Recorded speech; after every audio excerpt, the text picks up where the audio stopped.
শুধু ঢাকা নর্থের জন্য না, আমি চাচ্ছি যে ঢাকা সাউথের জন্য একটা হিট অ্যাকশন প্ল্যান হোক।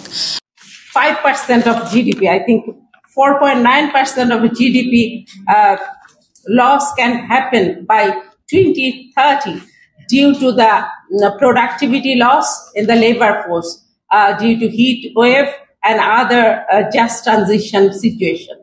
So there is the indication. So we need to start working how to prevent that GDP loss, how to protect that productivity loss. Since Bangladesh is a transitional economy, we are going to graduate soon from LDC to a developing country. শুধু policy করলে না, কারণ সেটা যদি monitoring না হয় তাহলে সেই কাজটাও হয় না। তার মানে এনভায়রনমেন্ট এবং ক্লাইমেটের দিকগুলোকে একদম আমাদের কাঠামোগতভাবে সমস্ত প্ল্যানিং প্রসেসের মধ্যে দিয়ে এটা চলে আসবে, সেটা একেবারেই এখন পরিষ্কার। এবং সবচেয়ে ইম্পর্টেন্ট যে বিষয় সেটা হচ্ছে যে আমরা দেখি যে আমরা যারা পাবলিক গুড নিয়ে কাজ করি, সেটা সরকার বলেন বা নন স্টেট অ্যাক্টর যারা আছেন, সিভিল সোসাইটির অর্গানাইজেশন, যে কোনো ধরনের ক্রাইসিসে সবচেয়ে যারা মার্জিনালাইজড তারা আরো বেশি মার্জিনালাইজড হয়েছে। সেটা আমরা কোভিড এর সময় দেখেছি, সেটা আমরা অর্থনৈতিক বিপর্যয়ের সময় দেখেছি, এবং সেটা এই ক্লাইমেট চেঞ্জের সময় আমরা দেখেছি। যাদের কথা বলার, কথা শোনার কেউ নাই, তাদের কথাই, তারাই সবচেয়ে বেশি মার্জিনালাইজ। ক্লাইমেট চেঞ্জের ক্ষেত্রেও তাই হচ্ছে, সেটা উপকূলে বলেন, সেটা রাজশাহীর বরেন্দ্র এলাকায় বলেন, সেটা হাওড় এলাকায় বলেন, বা চিটাগাং হিল ট্র্যাক্সে বলেন, সেই জায়গার মানুষগুলো কিন্তু সবচেয়ে ভুক্তভোগী। And we need everybody to be aligned on the same page, which brings me to your next question.